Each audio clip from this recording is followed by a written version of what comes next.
Hey! What's up, everybody? Hope you had a great weekend.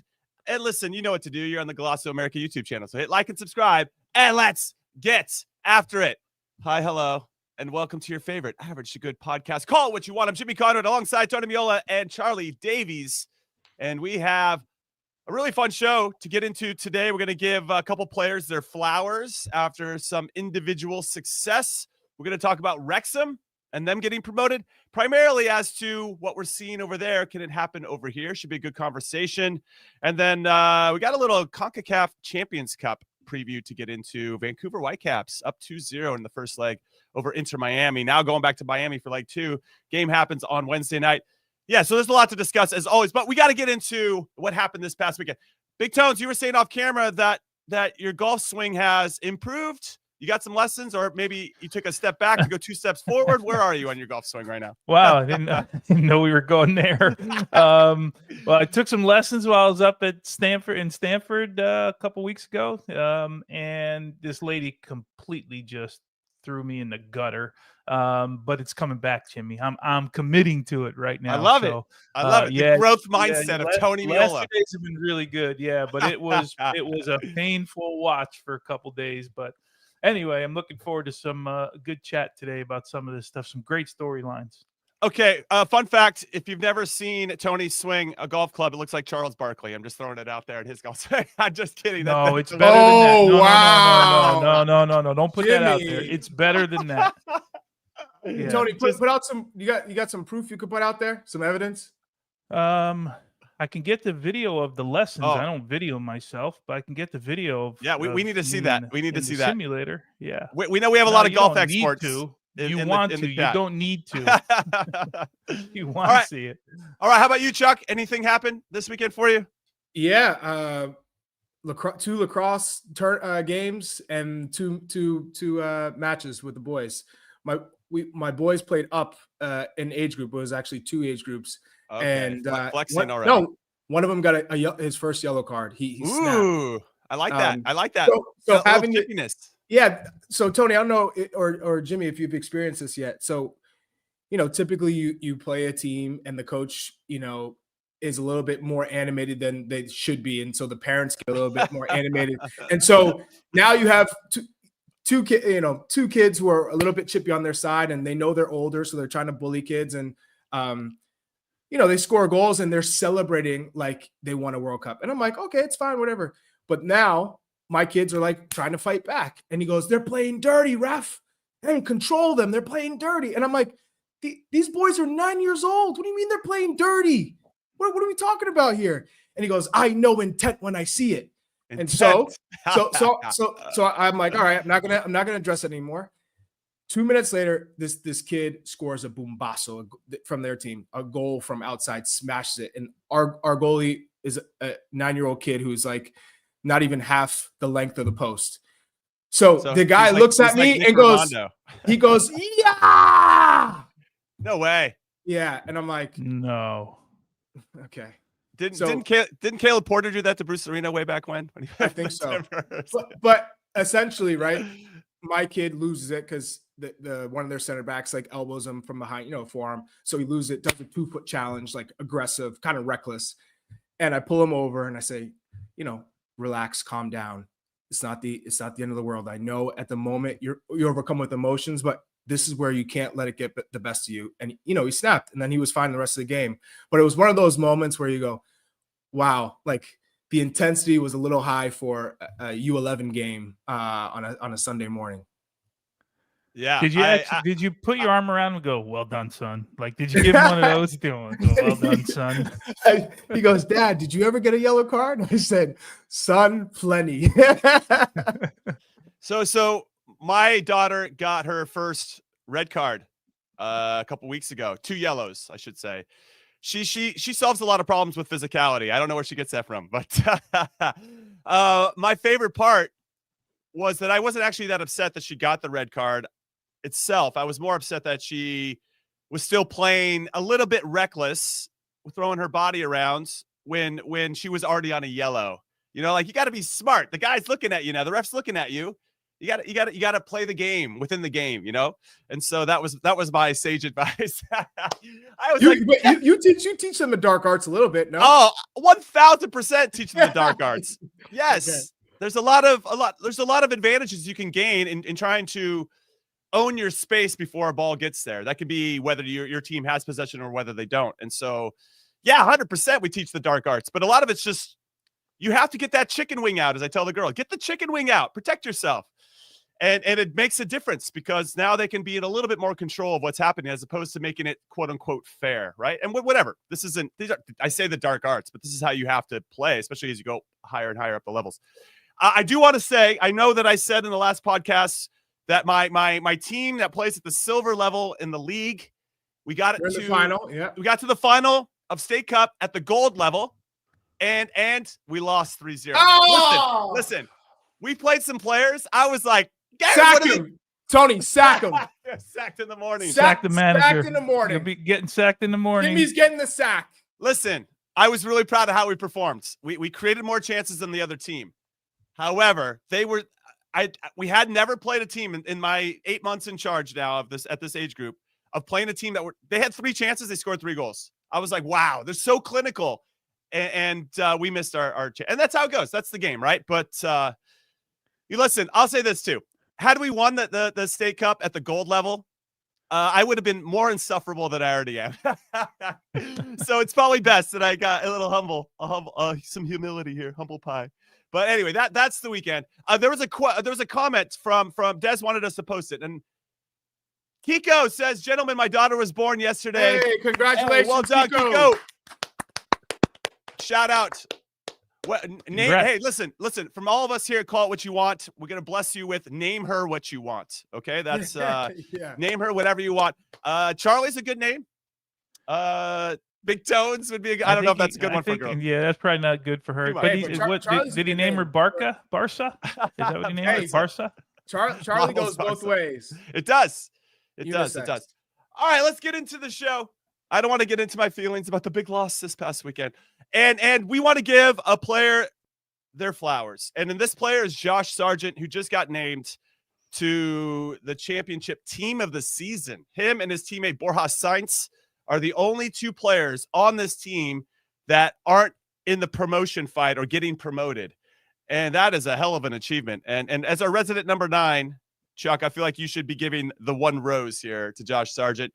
Can you talk about 15 goals and 5 assists this season? He scored 11 in his last 15 games. Just got named captain recently for the first time since representing Norwich, and 44 goals and 97 league appearances over the last 3 seasons for Norwich. But this year he makes the team of the season. Chuck, take it away. What do you think? Yeah, it's an incredible accomplishment. He finished 4th in the championship for goals scored. And remember, he missed some time due to injuries. So I think for me, this is the perfect swan song for Josh Sargent to say, I've done everything I possibly can for this club at this level. And I got a team of the year. I'm ready for the next challenge. That for me should be the platform for him to move on. And I'm hoping it's somewhere in Europe and a top league. You know, you can go down the list of, is it the Eredivisie? Because I mean, if you're making team of the year, I'm certain you can get a club there. Although maybe the pay structure won't be quite as high as he would like it. Then you look at Liga. I'm sure there are some French teams. Portugal top league. We've seen guys go from the championship.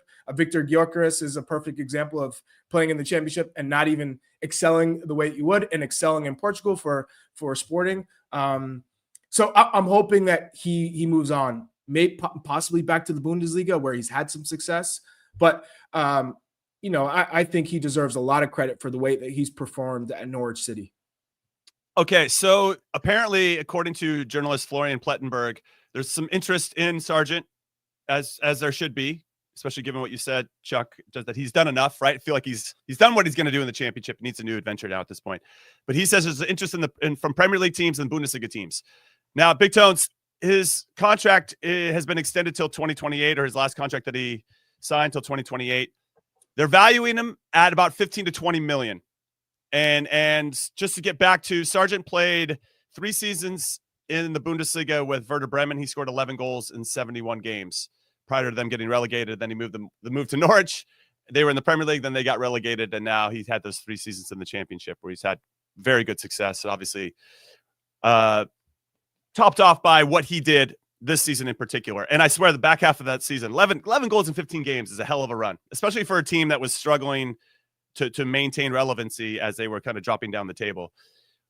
Where do you think realistically is a good spot for him to go? We can obviously throw bigger names out there, and we have to take into consideration, and I know we've discussed this about a multiple of players here in our player pool. It's not going to behoove him. I love that word, behoove him, to go to a club where he's just going to be a super sub. Maybe it's a bigger club, but a super sub, as opposed to playing regularly and being the guy. Yeah, and I'll take the money out of it, right? Because that's always a factor. But let's talk about it from a footballing standpoint. First off, it's amazing what he did. Of the top 20 scorers in the league, he scored in a higher percentage of games than anybody. Charlie mentioned, right? He didn't play all the games. He only played 31 games, had the 15 goals. He scored in 48% of the games he played in. So basically every other game, right, is what it averages out to be, which is amazing to me. And only his teammate, Borja Sainz, who scored 1 more goal than him, scored a higher percentage of his team's goals, which is amazing to me. So what could have been if he played, what do they have, 46 games in that league, right? I think total in that league. So incredible run. I don't know why my brain for Josh Sargent, thinking about the way that he plays, leans towards the Bundesliga for me. Just goes and like he fits the way that they want to play. They're all those most of those teams playing very similar styles. They attack. There's not a lot of Bundesliga teams that just sit back and endure pressure for 90 minutes, where I feel like, to your point, Jimmy, if he goes to like a Premier League team, and again, money aside, if he goes to like a Premier League team, well, like he did with Norwich, I feel like he's not going to be at the teams that are attacking all the time. He's not going to beat the Liverpools and the Cities and, those types of teams. So you're going to be playing in midfield the entire game again. And we saw this story already a couple of years ago. So I don't know which team. I'd have to scrub down the Bundesliga, but I don't know. His style of play just fits the Bundesliga. For me, it doesn't fit a bunch of teams in Spain. Italy, maybe it would fit in Italy. Now that I think about it, in some places I think he could survive there. But the Bundesliga, Freiburg and Leipzig Freiburg and Leipzig are 2 teams that come to mind because they play a good brand, and Leipzig are probably going to be losing 1, if not 2 strikers. So if you look at that, going to be gone. Benji Sesko's most likely gone. So my concern with Freiburg is, will they have the money to shell out? Now we get into the financial side of it. Right. Pay 15 to 20 million for Josh Sargent. Leipzig for sure can pay that. Borussia Dortmund currently in 6th. Mainz, their club, maybe. Bring Werder Bremen's at 8th right now. Would they consider bringing him back? Would we even want to go back? So yeah, I do like him in the Bundesliga though, and I think that he can help a bunch of Gladbach or Stuttgart if they were willing to shell out that type of money. But Tony, would you like him at Sporting if Gyökeres goes to Man United? Because you're going to go. Would you say, Yeah, you're going to go to a team that's always competing, right, for a championship in that league. And if you have an off year, we see the cycle, right, with Benfica, with Sporting. We see the cycle with those guys. They compete for a championship, and Porto obviously in that conversation as well. Then they sell a couple players, they have an off year, and then they build again. And it's like they recycle in those, and you always have a chance to play in Champions League. And I think that's so, to your point, I think if you're going to make a move, that's so important if you can get it, right? Again, there's other factors in this, but just from a footballing standpoint, that makes sense. Okay, hear me out on this one. What if he goes and signs with a team that just got promoted to the Championship, Wrexham? I mean, talk about the visibility that guy would get. He'd be the most famous American for sure, because all eyes are on Wrexham. They just secured their 3rd consecutive promotion, which is a record, a British record. It's never been done before. And little less than 4 years ago, Hollywood stars Ryan Reynolds and Rob McElhenney completed. They bought the club for $2.5 million, and this club's been around for 161 years. They were toiling in the 5th division, and now they are in the Championship. That is crazy, and we're getting scenes here of the fans storming the field for the 3rd consecutive year. I guess the big question is, and Chuck, I'll come to you first on this. How do you think they're going to do in the championship? Because that is a massive, massive step up. I think it's going to be a real challenge for them because they've been on this meteoric rise into the championship, and eventually finances catch up with you because of the level of quality on every position. And I just think even if they can stay just in the championship for this next season, that's a huge success just to stay up. And right. it might not be the same level as a championship team going up to the Premier League, but that type of comparison, because it's really difficult for teams coming up to stay up. But I think it's just above that level. Okay, so Tones, I think what's interesting is that Wrexham are unique with regard to their marketing power, unlike any other team, including the ones that are currently live in the championship. I guess Birmingham City, though they just got promoted to the Premier League with the Tom Brady sprinkle of fame, could have attract different types of sponsors. And I say this because when there was a study done by Deloitte, and in the 2022-23 season in League One, clubs there averaged around 13 million in revenue. Okay, last year Wrexham had 35.6 million in revenue. Which is crazy. That's up 155% from the prior year for them. And clearly that the Hollywood star power makes a big difference in terms of who they can recruit, the money they can spend. And I don't know if people think that's an unfair advantage or not, but that's how promotion relegation works. That's how the system works. If you got the money and the funds and you manage that money and make good signings and put the right people in place, ultimately good things are going to happen. But that's more in line with the type of revenue that championship clubs usually make on average, which is around 41 million. For them to actually get promoted to the Premier League, I mean, everything's going to have to hit those like higher notes. But I wouldn't put it past these guys given what they've done so far. Yeah, I think this will be one mountain to be too high to climb, at least in a year or two. I'm not surprised that they got out of non-league football to League Two, then to League One. If you remember, when they were in non-league football, everyone was saying, "Well, this is a team that's spending like a League One team." In non-league football, they didn't get promoted the first year; they get promoted after that, and they've just cruised. Well, cruised is not fair because they had to work really, really hard to do it. But with regards to their brand and growing, that helps them also buy players, right? But how to your original question, how they fare, I think if they stay in the championship and battle in the middle of the table somewhere next year, that'd be a massive, massive jump for them. Remember, you already got 3 Premier League teams that I don't know. I'd have to look at the salaries, but you got 3 Premier League teams coming down. Of course, they've already been there. They basically have championship winning sides already because they've done it, right? They've just gone to the Premier League, these 3 teams. So I think they'll be a little bit off the pace. Obviously, they'll go buy new players, which will change that, and we might have a better idea in the summer transfer window. But it's a cool story. And the numbers you mentioned as far as income coming into the team, that's the, we always talk about building your brand, right? Like these teams come to America. Remember, they came to America and played Manchester United, and I actually think they beat Manchester United in California, right? And I get it. It was a completely different Manchester United side. But just think about it from a marketing standpoint, because a lot of their viewership, I would imagine, are first timers. I know I go to Stillwater, Oklahoma all the time to go see my son.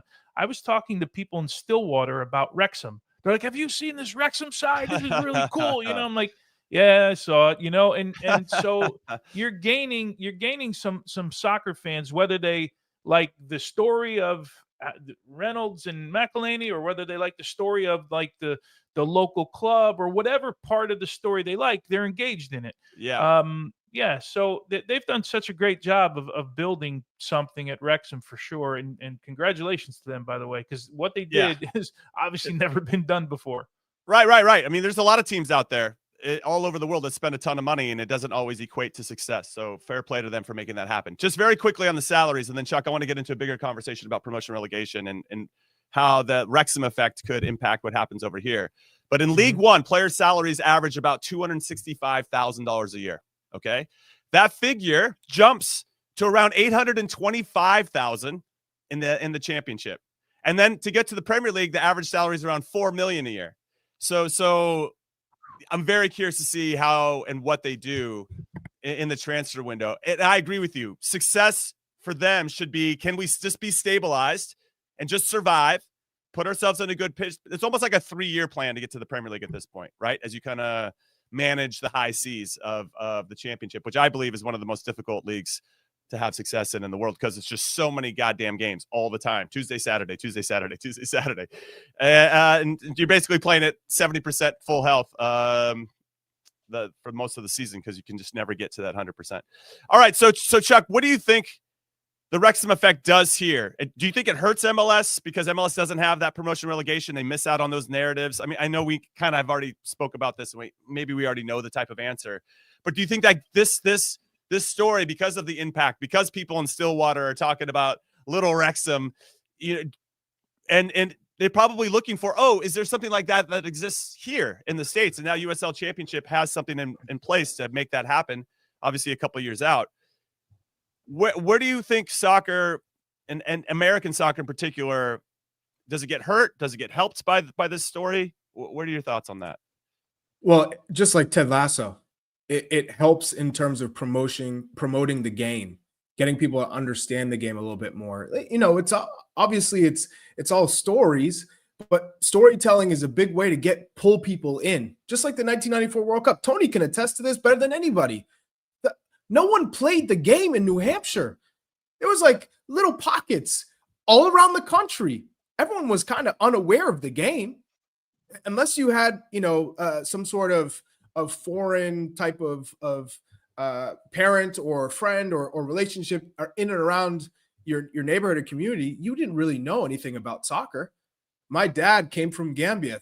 He grew up playing the game, but I had never seen the game where I was growing up. So the fact that the World Cup came, people saw it and went, whoa, this is amazing. I think we should learn more about it. And then MLS was born, and it was on a skyrocket ever since then. And I think, Tony, you can address this perfectly, of when someone gets aware of what these games mean and the athleticism that goes into it, and some of the ball mastery that you can relate it to so many different things, and it's relentless for 90 minutes.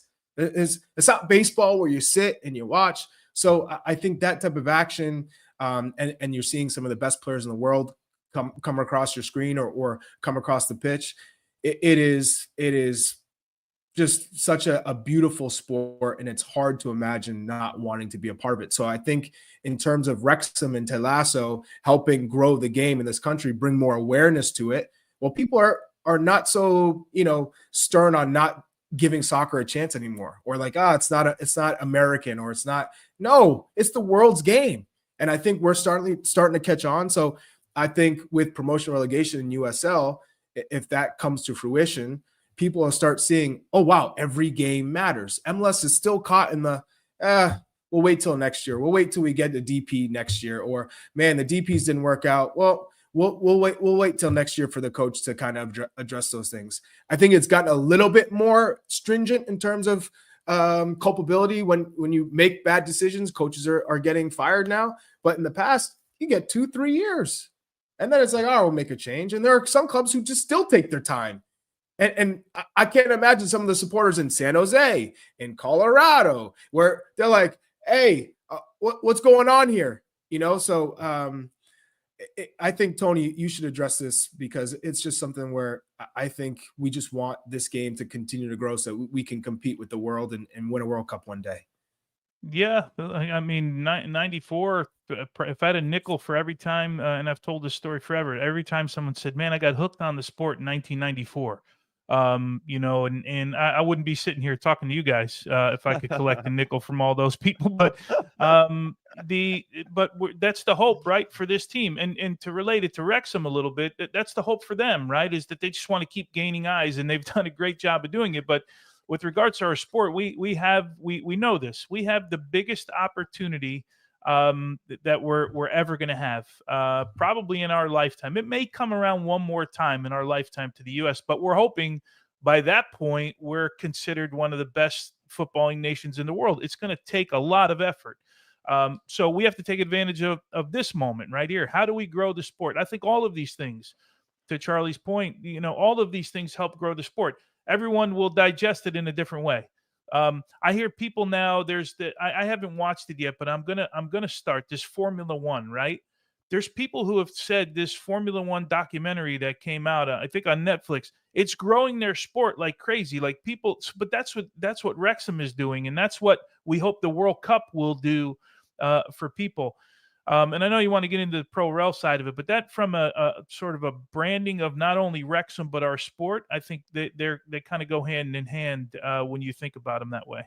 Yeah, 100%. I think that there's something to be said and applauded with regard to storytelling, and obviously Ryan and Rob have a vast amount of experience in storytelling, and that's why F1 did what it did with Netflix. Now I don't know if you guys have watched it or not, and we got to get to a break, but the MLS Onside documentary I thought it has been very compelling. That was produced by the same guys, and so if you haven't had a chance to check that out, if you have an Apple TV subscription, I highly suggest you taking a look at MLS Onside. It's been fun to see the game have that level of storytelling, and I wish that more eyeballs could get on that. All right, we're going to take our first break and call what you want. When we come back, we got to talk about some Americans abroad because some of our guys had some pretty good performances. Don't go anywhere. NorCal rivals go head-to-head. It's the USL on CBS Sports Network.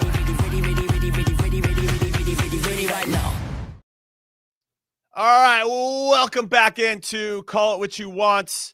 I'm Jimmy Conrad, also known as Conradinho, also known as Red Dot, also known as Trash Can, also known as Charlie Davies and Tony Meola's best friend forever.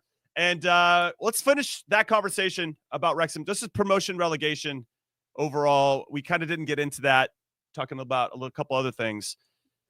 Could I add one thing, Jimmy, before No, we go ahead. get in? Go ahead. No, sure. Because I want to hear your take on this, because promotion relegation is great in USL, but don't you think it really wouldn't kick on until we're talking promotion relegation with USL into MLS? And I know that's all completely off the table, but I don't think the highs of, like, let's say a Wrexham being able to dream about going to the Premier League, it's not the same if you have, Portland Hearts of Pine in Maine hoping to get to, MLS to play against the Revolution in the same league, because you're capped. Sure. No, I agree with you. I think what I find interesting when I hear Tony talk about these people in Stillwater, and then I had a chance to see Wrexham play Chelsea, where the Niners play their NFL games in Santa Clara here in Northern California, and the amount of people wearing Wrexham jerseys, that was their team. They got hooked by the series, and that was their gateway drug into the sport. And so Tones, and Charlie, you talked about this too. Yes, the 1994 World Cup was a big deal, and it got people interested, but it felt like that had a U.S. men's national team, U.S.-centric spin to it. Now these fans, these casual fans, are getting indoctrinated through foreign teams, and then it for them to be, I don't know, I'm to cool go to with their it local still. club.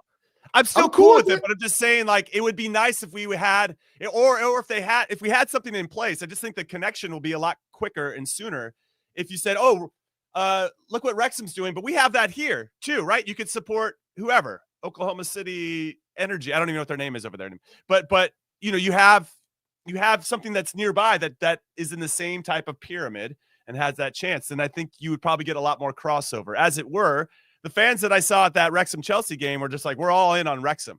It was pretty wild, all things considered. Because so let me ask you this then, because I'm just listening to you.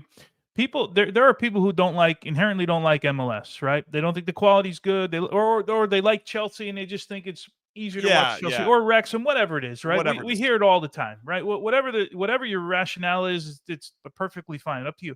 If we added Pro Rel to MLS, and believe me, I'm one that wishes there was, but don't think there's going to be anytime soon.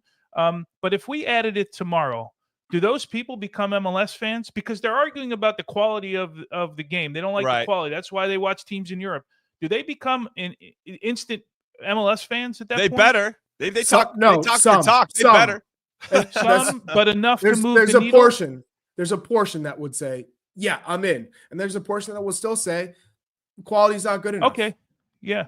So then what, as much as I want to see this be successful in the USL, is it going to move the needle is my question. I hope it does. I hope it is what everyone who's pro-rel centric says it's going to do. I just have my doubts that it's going to do it. Yeah. I want to be part of it. I want to support it. I'm going to support it. But I just wonder if it will move the needle. For us, we're soccer people, right? And most of our viewers are soccer people. But we're talking about Wrexham and Ted Lasso, who convinced non-soccer people to follow it. Those are the people we have to convince, not the people watching our podcast. We don't have to convince soccer people. We have to convince the other people to come on board and agree and like the fact that we have all of this stuff. That's the hard part, man. That's the part that we have to work at.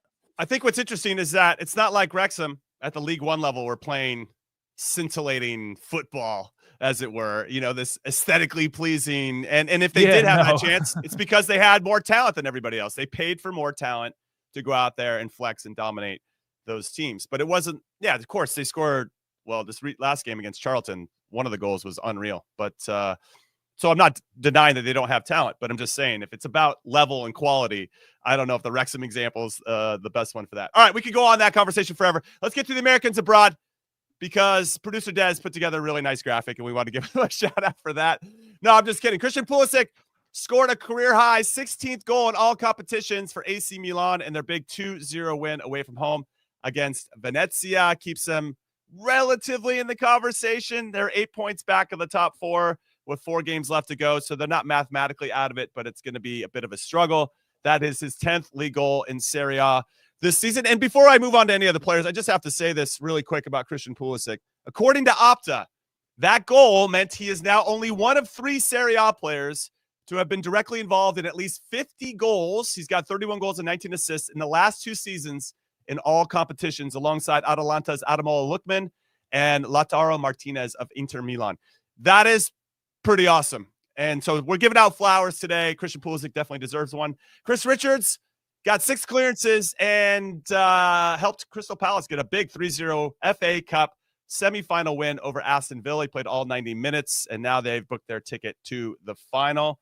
That is going to be pretty awesome for him. John Tolkien recorded an assist in a very exciting 4-3 win for Holstein Kiel, who need all the points they can get to try to survive in the top division versus Borussia Mönchengladbach. Unfortunately, he left the match. The assist was a corner kick. Corner kick with a head injury. He leaves, so hopefully he is doing okay.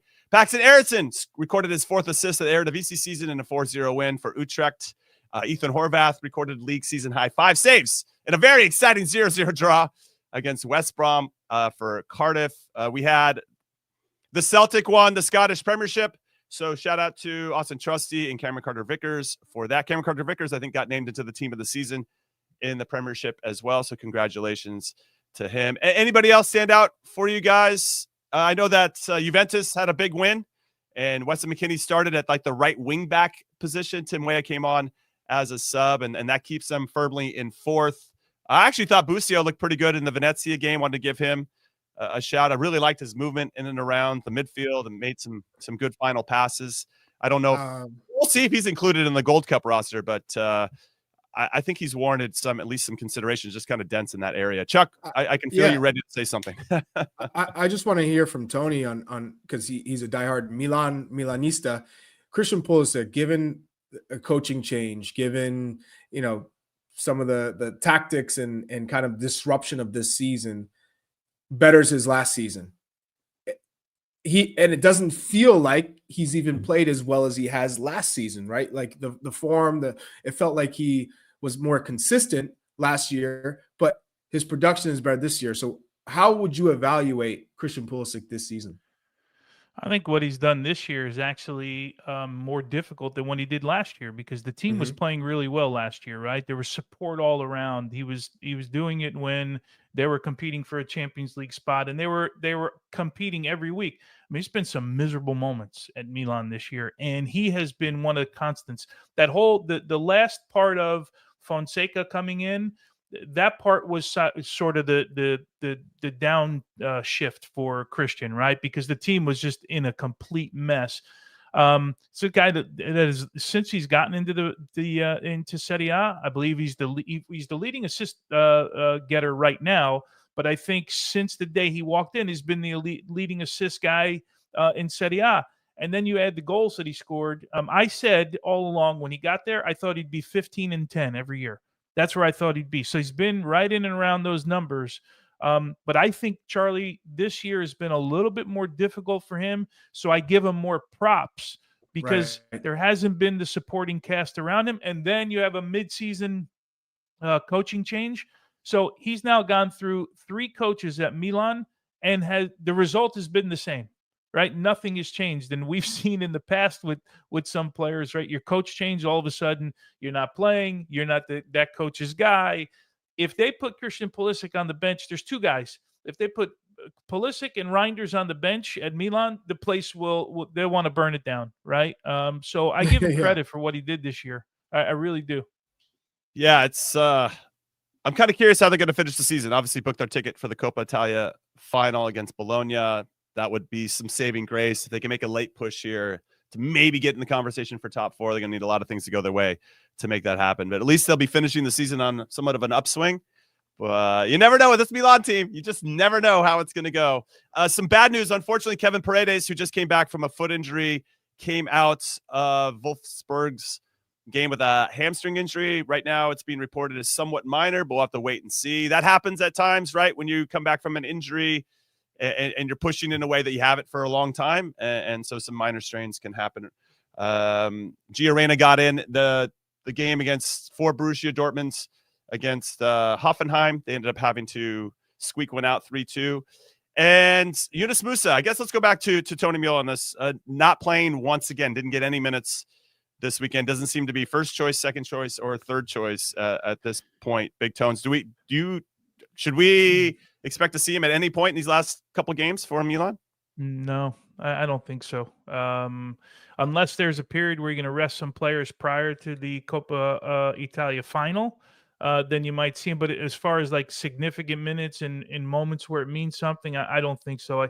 And it's amazing because there was a moment when Conceição came in. Well, first when Fonseca left, and then when Conceição came in, that Yunus Musa, they were trying to fit him in everywhere because he was playing well. And man, his game has just dropped. It happened 2 weeks before. Remember, we talked about this before the Nations League. He hadn't been playing well going into the Nations League, and since that point, he's been almost non-existent. I don't know if he knows he's out of there at the end of the year, or this is just a bad period. Because every player goes through it. Yunus Musa, what is he, 22 years old, is not going to be immune to having a bad period in his career. But for whatever reason, this has been like a really bad 2.5 months for him. Yeah, it's one of those things. I'll also add, Jimmy and Tony, is he practices Ramadan. So February 28th to March 29th. There was a dip, and I see a correlation because last time he had the dip too during Nations League when it was during Ramadan. So I think that was a big reason for it. And then next thing you know, you lose the coach's trust, lose confidence, and it's tough to bounce back. No, that's a great insight there, Chuck. I appreciate you bringing that up. And it's one of those things, and this is going to happen to all the players. We went through it as well, where when things aren't going your way and you're not getting, or you lost the trust, it becomes very simple. What are you going to do about it? Right? What are the things that you can control, and what are you going to do about it? And can you make it positive, or are you going to get yourself into a situation where it's just going to be one kind of negative thing that builds on another? And so we're going to get to see, this is where you get to really see what your players are all about. And I don't think it's a bad thing. Ultimately, this could be very similar to Big Tones' golf swing. 1 step back for 2 steps forward. You know what I'm talking about? That was a way callback from the very beginning of the show. All right. So using Yunus Musa as a segue, I was tasked with our top 5 right backs in our player pool at this very moment. And you get to pick apart, everybody listening and watching. Hit us up at Glosso America if you disagree with me, which, okay, it's fine. Or you can hear and just live vicariously through Big Tones and Charlie and their criticisms and or analysis of my top 5. Here we go. Number 1, I got Serginho Dest. I know he's disappeared. He was back and then he disappeared, and I think he's working through his own injuries. He came back from a significant injury, but he's still my number 1 guy. And all looks like he's going to be in the Gold Cup mix. I don't know about these friendlies coming up, but the Gold Cup mix, I still got him number 1. Number 2, just because I think talk about trust. He's earned the trust of Mauricio Pochettino. I got Joe Scally. He's probably maybe our most bland defenders. But guess what? He does the job on the defensive side of the ball. He's been solid. So we're gonna keep him in solid territory. He's number 2 because nobody's really pushed him out. And again, I think he's got the trust. Number 3. I don't know if this counts, but I'm putting Tim Weah there at number 3.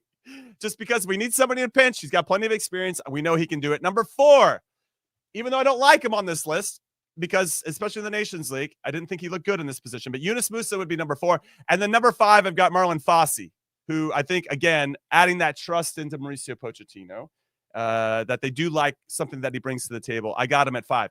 Now, I still think there's a shout that you could have Richie Ledesma. Obviously, he hasn't. He's been good and solid at that position for PSV, though that's on his best position. And then listen, the way that Mauricio Pochettino likes to play, you could throw a center back out there that has some experience at the right back position, because if we're especially left-sided where Anthony Robinson's going to be the one going forward anyway, then we can shift into that back 3 and be really sturdy. Then Chris Richards, I think, could be part of that conversation as well. So I just want to throw that out there. But my top 5 is my top 5. Big Totes, as someone who has marshaled the back line before and bossed people around from your goalkeeper position, where are you on this right back list, and how do you think my top 5 stack up with what you had in your mind? So there's Des, Scally, Weah, Musah, Fossey. I don't know enough about Fossey. I mean, I've seen him. I get it. I don't know enough about him. I seen him in camps. Right now, though, we have 3 right back options, and that's it. The list should have ended at 3. I mean, I don't see Yunus Musah as a right back. I don't either. But he just was used there and utilized there in our most recent game. I actually think the list is two right backs with an emergency right back. That's essentially what it is. Yes. Yeah. So you got Des, Scally, and Weah. And I'm not trying to be disrespectful to any. I just don't know Marlon Fossey enough. No, that's I don't see him play every week. I see the highlights that people put on whatever social media and all that stuff, but I don't watch him. Like, I can't tell you. I don't know if you can tell me or anyone can tell me like what his game looks like. What I've seen him in camp. We saw him. I forget what was that in either September or October, whatever camps he was in. I can't remember off the top of my head. So I don't have enough of a sample size. So I don't want to take him off the list. No, I get it. But I just don't have enough to go on for Marlon Fossey. No, I get it. Now, Chuck, when we did left backs last week, it was Jedi Robinson. There's like a steep drop off. Here, it's like we have Dest, and then Scally becomes just super solid, and then Weah becomes putting some guy who's not in his best spot just on the field because he's talented enough to make that work. I feel like we're maybe not as sturdy at those outside back positions. When you start to lay it down and put it on paper and you're like, whoa, wait a second. Our depth, it becomes a little bit more thin. Though I feel like we have more solutions at the right back position in a pinch than we do it on the left side.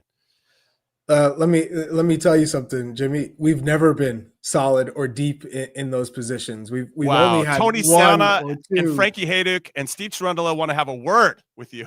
We've always struggled. Typically, David Rasheed wants to have a word with you. Yeah, especially at left back, it's been tough. I mean, throughout my time in the national team, we haven't had a long list of players there. So. Yeah, I don't envy you having to create this list, and I know you tried to turn every stone. And well, I try to be positive about the situation. Ultimately, it's again, there are a lot of different ways we could solve the right back position in a way that we can't on the left, because you need a left-sided, left-footed player that's so comfortable in that channel of the field. I agree. I agree with Dalton Harris here. He said McKennie would be an option there before Yunus Musah.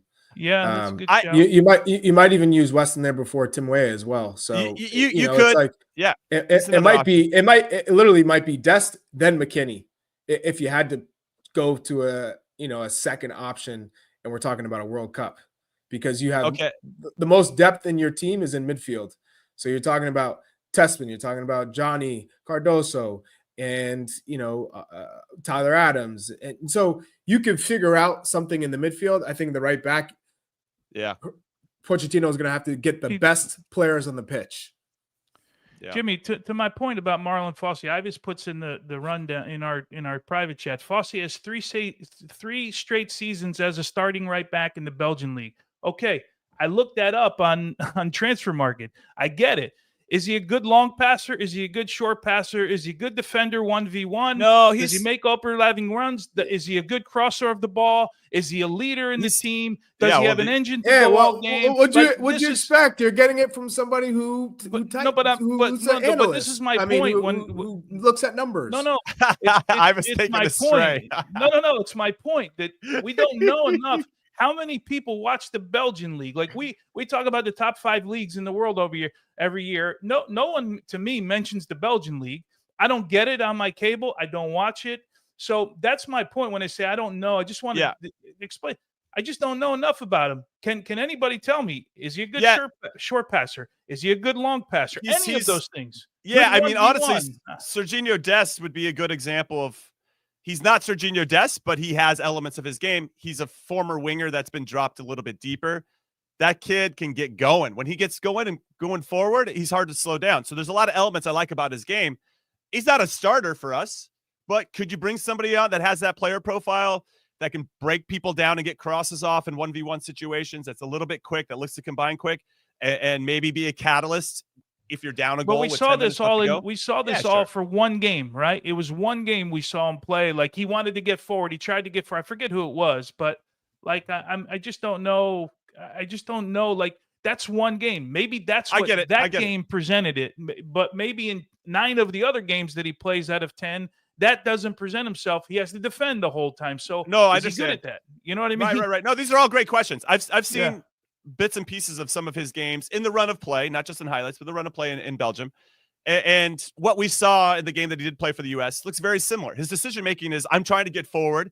When can I break to go forward? In terms of being under it and having to sit in a low block because we're playing against Brazil or Colombia or whoever, I don't know if I have not enough sample size with regard to how his decisions are going to be and how he is in the locker room and all of these important things that we know are fundamental and key and clutch for building a team and how you fit within that. So, all right, we're going to take our last break and call it what you want. Please dissect our top 5 and our right back conversation in the chat while we get to this break. And when we come back, we got some other stuff to talk about. I don't know what it is yet. We'll figure it out. Don't go anywhere. Great. Get ready for a Sunday showdown on CBS and streaming live on Paramount Plus. All right. Welcome back to the stretch run of Call It What It Is. That's what Johnny Bornstein calls the show. I'm Connor Ardino alongside Chuck Wagon and Big Tones. And I would now want to pivot the conversation to the CONCACAF Champions Cup. We are into the second leg of the semifinals. We got 2 Mexican League teams battling it out in the other side. We got 2 MLS teams that we're going to really focus on. We have Vancouver, who are up 2-0, who a really good performance over Inter Miami in leg 1. Brian White, I thought, scored a great header. Sebstain Berhalter scored again. That guy is on fire. And I just want to give a shout. Almost, again, we're giving flowers to this particular episode. Jesper Sorensen has come in, took over for Vanni Sartini, who got the Vancouver Whitecaps. A bit of a surprise they let him go, but I thought Sorensen, or has been, I don't know if they thought, I think that he's done an excellent job of just kind of building upon what Sartini put in place. And to do it despite having some injuries, Ryan Gauld in particular, has been really impressive for the Whitecaps, both not only in the CONCACAF Champions Cup, but also in MLS. And so I don't know which one of you wants to kind of dive into Vancouver a little bit more. Big Tones, I'm going to go to you. What has made them a little bit different? Are you seeing something tactical that's different from Sartini to Sorensen as a coach? Is it just the players being ready to take on more responsibility and just playing a little bit better? Berhalter in particular, who I think is being asked to join the attack a lot more and more consistently and has scored some big goals in both of these competitions. What say you about these exciting Whitecaps? They're fun to watch. Yeah, they are fun. They were fun under Vanni Sartini as well. They were maybe just a little bit reckless in the way that they went about their business, throwing everybody forward. But Kubas has been excellent in the middle of the field. Vite is probably the most underrated midfielder in Major League Soccer, maybe because he plays up in Vancouver. He has grown into an incredible midfielder in this league. Sebstain Berhalter, we've seen his growth start to happen. Remember, under Vanni Sartini, he played a lot at right back, right? They were decimated at right back. He played a lot of right back there. Brian White is scoring goals. Ali Ahmed is a really solid winger, taking players on. They've brought in guys like Manuel Sabi and from Salt Lake, experience plays them. Damir Krylock, guys like that have come in and have been just steady players. And, I called the games on the weekend. I've had Vancouver twice, and we get the chance to talk to managers prior to the game. Sorensen is really, really impressive in the way that he breaks the game down and how simple he's been for this team. And you could see he's a player's kind of coach. You could see that players would enjoy playing for him. And you're right, man, because they're missing Ryan Gauld, who I think I've always said to myself, like, if I ever had a chance, he'd be the first guy I'd go after in the league. I love the way he plays. I love his energy.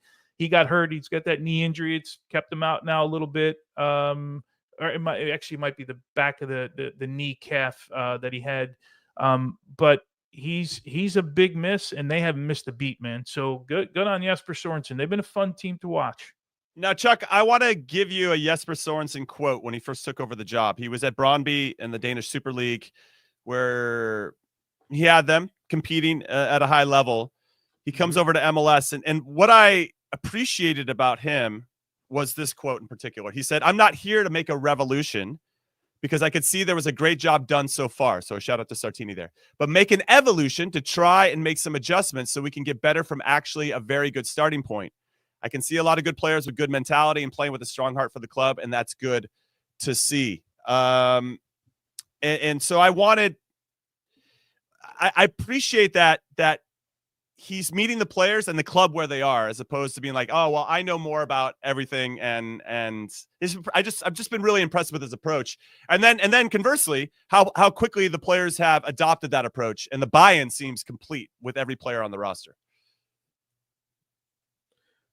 It's important to have a coach that can galvanize a locker room. Guys respect that coach. I know that Brøndby is always a team that plays football in Denmark. So I think when he came into the league, you have to, one, adjust to the athleticism across Major League Soccer. So I think that maybe poses a challenge for a lot of foreigners that come to MLS. But what he's done extremely well, look at this run in the CONCACAF CONCACAF Champions Cup. It's been incredible because they're scoring goals. They're defending as a team, but they're so good in transition. And I think that's what separates them, is they're pretty direct. They're not in the game to keep possession and dominate possession and pin you back. They're organized. And this is where you get a lot of the Danish coaches in playing in the Superliga. All their teams are super organized. You'll have some that maybe throw a few more forward than others, but they're all organized in transition. When they lose the ball, they all get back. And so what I love about Vancouver is when they do win the ball to go forward, they go forward and they don't hesitate, and they have an identity. Brian White, he knows exactly where he needs to be. The guys know exactly what type of runs he likes to make, and he's been clinical. So that's been the difference right now. Is you look at Inter Miami, they just weren't clinical in that first leg, and Vancouver was. And so it gave them a real good shot to advance. I don't know if Inter Miami is going to be able to score 2 more goals than Vancouver, because Vancouver will get after them. I'll tell you that right now. Miami does leave themselves vulnerable because guys get forward. You have some guys that don't defend once the ball gets by them. And so Vancouver is a heavy favorite, in my opinion, going into this second leg. Even though Miami will be better at home, I know Vancouver will be heavy favorites. I think what's interesting too is they're on top of the Western Conference in MLS, 20 goals for, 7 against. It's been really impressive in terms of how they've established their identity. And so that's an MLS side of things. When I look at their road through the CONCACAF Champions Cup, listen, they beat Saprissa, which is not easy, right? The Costa Rican team. Then after them, they play in the round of 16. They have to play Monterrey, and they get a 2-2 result down in Mexico. It was 1-1 in leg 1, so they go through on away goals. Then they take on Pumas, again, 1-1 at home, 2-2 away from home. They were down. They fought their way back. And now, they find themselves up 2-0 against an Inter Miami team that at home especially are very, very good. And I just don't see them getting beat. I fully expect Vancouver to get to the final. And so given how well, and Tony, I want to get your thoughts on this. Sebstain Berhalter has scored 3 goals in his past 5 matches, and I feel like has been a real big catalyst for that midfield. Do you think he's done well enough to warrant some consideration from I almost said Greg Berhalter, not from his dad. I'm sure he's getting all the praise and plaudits from his dad, but from Mauricio Pochettino, to maybe get a look at the Gold Cup? Is that if he continues this form? Yeah, Jimmy, let me just add this real quick on this series, right? Keep in mind, to Charlie's point, can Miami catch up 2 goals? I think one of the other questions we should ask is, can Miami keep Vancouver from scoring away from home? Because in CONCACAF Champions Cup, away goals still mean something, right? So, you're gonna have to make up 2 goals, and then with this leaky Inter Miami defense, you're gonna have to keep them from scoring as well, right? So that's another consideration. To Berhalter, if you're going to put together right now, I can't remember, is Gold Cup the 45-man roster or a 60-man roster? Either way, I think if you're going to put it together right now, and we think there's not going to be everybody available, I think we could see Sebstain Berhalter's name on that preliminary roster. Does he get called in for a Gold Cup? I'm not quite sure. But I would think, again, when U.S. Soccer has to submit that roster, I would not be surprised if his name's on there. Yeah, it's going to be interesting. He's been playing extremely well. I mean, I covered him in college when he was at University of North Carolina. And I remember seeing him, small, but super good on the ball technically, kind of what you would expect if your father's the head coach of the national team. But from then to now, it's been a remarkable growth. And think about some of the moves he's made within MLS to finally end up in Vancouver and come out of his own shell. And he's not under anyone's shadow. He's out being himself, playing freely. And I couldn't be happier to see him start to thrive.